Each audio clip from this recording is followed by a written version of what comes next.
Meu nome é Cleverson, sou catequista e em minha comunidade faço as celebrações da palavra. Momento onde nos reunimos para meditar a palavra de Deus. Foi um momento de partilha da palavra de Deus que uma senhora me perguntou: onde Deus estava antes de criar o mundo? Quem criou Deus? Onde ele estava antes do existir do mundo? Cleverson, meu filho, a palavra de Deus, nós temos em alguns lugares, né, do Antigo Testamento, inclusive o nome de Deus era impronunciável, né, de tão misterioso que era, que não se podia pronunciar o nome de Deus. Eu gosto muito daquele momento em que Moisés recebe, né, que Moisés recebe uma missão para a qual ele não se sente preparado.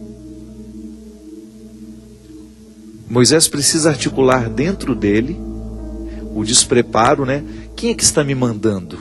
Quem é que está me ordenando a fazer o que eu preciso fazer? E naquele momento, Moisés começa a viver um itinerário de conhecimento de Deus que não passa pela resposta que você me pede, mas que passa pela experiência que ele faz do Senhor. Então aquele menino, que até então não sabia nem conversar, ele vai aos poucos assumindo o papel de ser o homem responsável pela libertação do povo de Israel. Ele vai mergulhando no mistério de não saber com quem o envia, de ir conhecendo essa manifestação de Deus na sua história, porque era como se ele estivesse lidando com o total desconhecido. Por que eu falo de Moisés? Porque para nós, o itinerário da manifestação de Deus na vida humana passa pelas duas grandes figuras, Abraão e Moisés. Abraão é o pai da fé, mas é Moisés que nos coloca nessa perspectiva de desvelar o mistério que depois será plenamente revelado em Jesus. A libertação nos vem pela aceitação da missão de Moisés. E quando nós tentamos identificar quem é Deus, a nossa inteligência não vai conseguir responder isso. A teologia, a catequese vai nos dizer que Deus tem aquela definição, né, clássica, né? O Deus supremo, perfeito.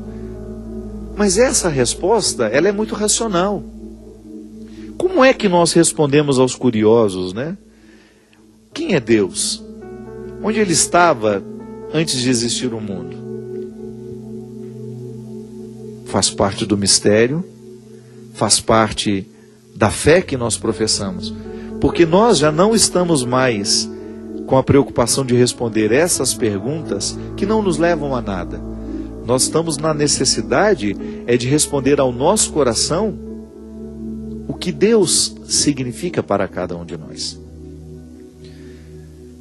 E aí, você vai ter de responder a ela com o seu testemunho. A resposta que a catequese lhe dá é simples: você vai, pega o catecismo e você vai ter a definição de quem é Deus. Mas você vai ter de viver o mesmo itinerário que Moisés. Como é que Deus foi se manifestando na vida de Moisés? Através dos acontecimentos. Ele teve fatos extraordinários? Teve. Ele teve a sarça ardente, ele teve a oportunidade de ver, de exercer no seu dia a dia o poder miraculoso do Senhor. E foi no coração dele que ele foi construindo, né, aquela convicção que o fez ter coragem de pegar o povo e de sair com aquele povo na direção de uma terra prometida. Minha gente, nós continuamos no mesmo processo. A viagem de Moisés não terminou para nós, porque nós também estamos, de vez em quando, vendo o miraculoso, de vez em quando tendo a oportunidade de identificar Deus nas coisas grandiosas, mas também temos a oportunidade de recebê-lo naquilo que é mais ordinário e de dar passos na direção dessa terra prometida. É um êxodo que não termina. A experiência humana é a experiência de êxodo. Eu estou sempre saindo do meu lugar para alcançar um lugar melhor. Você está sempre em processo de êxodo, você está sempre em deslocamento. Mas o seu deslocamento não é feito sozinho, você não está só. Você tem de experimentar a dureza da existência, mas com a fé de que Deus está lhe conduzindo ao lugar certo. Então o nosso processo será sempre assim. Eu não tenho como dizer, além do que a teologia me dá, além do que a catequese, do que o catecismo da Igreja Católica me dá das definições acerca de Deus, eu não tenho muito além disso. Mas eu tenho a minha experiência, aquela que não passa pelas palavras, aquela que não passa pelas respostas que eu posso dar ao outro, mas que me motiva diariamente a seguir adiante. De nada vale, minha gente, a gente ter a resposta pronta, a teoria, se essa teoria não move o nosso coração numa dimensão muito prática. E é assim que nós vamos. É assim que nós estamos um ao lado do outro. Para isso nós somos comunidade. Não é para responder essas perguntas que são teóricas. Essa você pode até receber numa aula.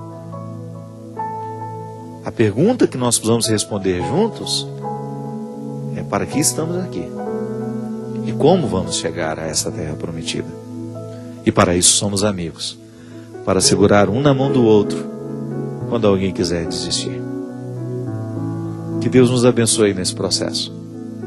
Que Deus lhe abençoe nos seus êxodos, nos seus deslocamentos.